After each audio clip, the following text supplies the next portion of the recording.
एक समय की बात है। एक छोटे से गांव में एक किसान अपनी पत्नी के साथ रहता था। दोनों का जीवन सादा लेकिन शांत था। किसान अपनी पत्नी से बहुत प्रेम करता था। वह दिन भर खेतों में मेहनत करता और शाम को घर लौटकर अपनी पत्नी के संग हंसी खुशी समय बिताता।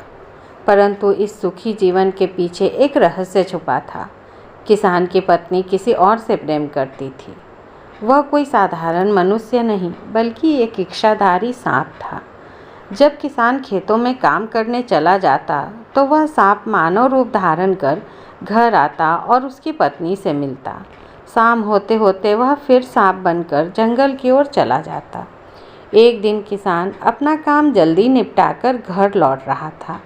जैसे ही वह दरवाजे पर पहुंचा, उसने देखा कि घर के भीतर से एक बड़ा सांप बाहर निकल रहा है। किसान घबरा गया। उसे लगा यह कोई खतरा है। उसने बिना सोचे लाठी उठाई और उस सांप को मार डाला। घर में जाकर उसने अपनी पत्नी को बताया, आज मैंने दरवाजे पर एक बड़ा सांप देखा था। डर के मारे उसे मार दिया। यह सुनते ही पत्नी का चेहरा पीला पड़ गया। उसका मन व्याकुल हो उठा। रात होते ही जब किसान सो गया तब वह बाहर निकली और आंसू बहाते हुए उस सांप की देह के छोटे छोटे टुकड़े उठाने लगी। उसने उन टुकड़ों को अलग अलग जगह छुपा दिया, कुछ बिस्तर के नीचे, कुछ अपने आंचल में, कुछ मिट्टी के दिए में, कुछ रसोई के बर्तन में। फिर वह चुपचाप वापस कमरे में आकर लेट गई। सुबह किसान उठकर रोज की तरह तैयार हुआ। तभी उसकी पत्नी बोली, सुनो, आज मैं तुमसे एक पहेली पूछना चाहती हूँ। यदि तुम इसका उत्तर दे दो तो तुम मुझे दंड दे सकते हो, पर यदि तुम इसका उत्तर न दे पाए तो मैं तुम्हें दंड दूंगी। किसान मुस्कुराया, ठीक है, पूछो। पत्नी ने रहस्यमयी स्वर में कहा, कुछ खाटी, कुछ बाटी, कुछ जोड़ा, कुछ फुरहुरा, कुछ दिया, कुछ बाती, जाकी जोत, जले सारी राती। किसान सोचता ही रह गया। उसे इस अजीब पहेली का अर्थ समझ में नहीं आया। उसने 2 दिन का समय मांग लिया।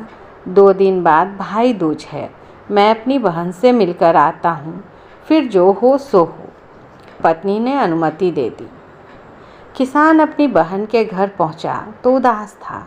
बहन ने देखा कि उसका चेहरा बुझा हुआ है। क्या हुआ भैया, इतने उदास क्यों हो?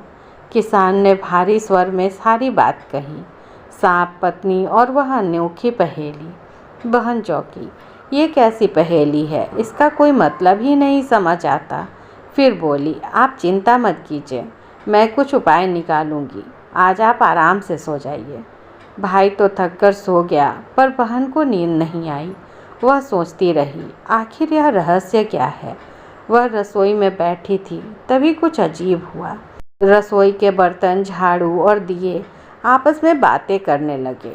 झाड़ू बोली, आज हमारी मालकिन बहुत परेशान है, उसका भाई मरने वाला है। बर्तन ने पूछा, क्यों? झाड़ू बोली, क्योंकि उसके भाई की पत्नी उस सांप से प्रेम करती थी जिसे उसने अनजाने में मार डाला। उसने उस सांप के टुकड़े घर के कोनों में छुपा दिए और वही उसकी पहेली है। बहन यह सब सुनकर चकित रह गई। अब उसे सारा रहस्य समझ आ गया। सुबह हुई। बहन ने भाई को तैयार किया और बोली, भैया अब डरिए मत, मैं आपके साथ चलती हूँ। दोनों घर पहुँचे।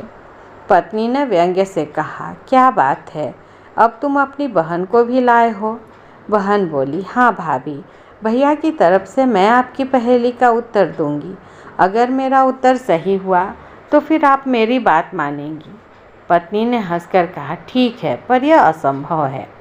तब बहन ने शांति से कहा, आपकी पहेली का उत्तर वह सांप है जिससे आप प्रेम किया करती थी।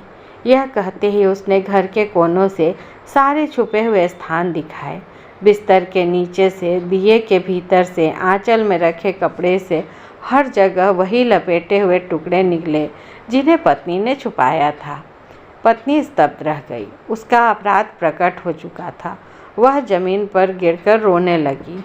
हाँ, मैंने पाप किया है, मैं अपने प्रेम में अंधी हो गई थी। बहन ने कहा, जिसके जीवन में छल और झूठ है वह प्रेम नहीं होता, वह विनाश होता है। किसान ने अपनी पत्नी को माफ़ तो किया, लेकिन उसके मन से वह पीड़ा कभी नहीं गई। उस दिन से भाई दूज पर बहनें अपने भाइयों की रक्षा का व्रत करती हैं, ताकि सत्य और स्नेह का संबंध कभी न टूटे।